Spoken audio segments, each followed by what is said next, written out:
এইবাৰ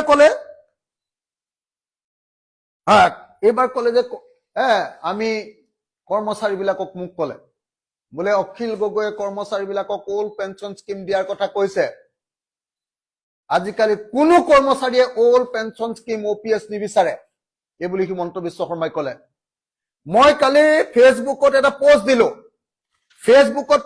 বোলো অকল কৰ্মচাৰীবিলাকে মোক জনাওক, অসমৰ কৰ্মচাৰীবিলাকে মোক জনাওক যে আপোনালোকে কিমান মানুহে একচুৱেলি আপোনালোকৰ কৰ্মচাৰীবিলাকৰ ভিতৰত কিমান মানুহে একচুৱেলি আপোনালোকে পুৰণি পেঞ্চন স্কিম বিচাৰে আৰু কিমান মানুহে নতুন পেঞ্চন স্কিম বিচাৰে।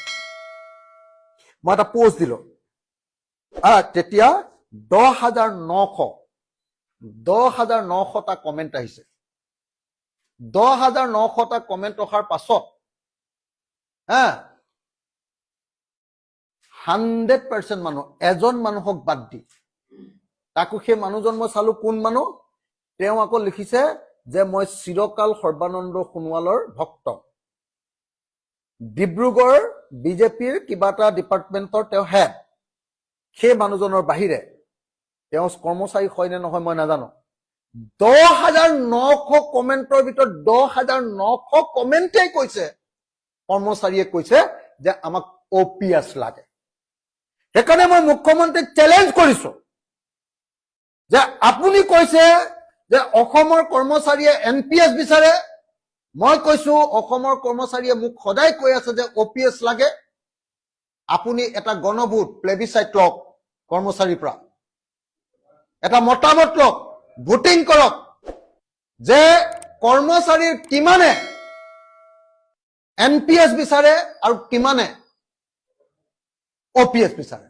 মই গেৰাণ্টি দিছো আপুনি 99%ত হাৰিব, 99%ত আপুনি হাৰিব। কৰ্মচাৰীৰ পৰা ভোট লওক। তাৰপিছত এইবাৰ ক'লে যে অসমৰ কৰ্মচাৰীবিলাকক আমি গোটেই ৱেষ্ট এছিয়াত হুলস্থুল হৈ আছে, ইমান অৱস্থা বেয়া, যুদ্ধ হৈছে, তাৰ মাজতো আমি দিয়ে দিছো,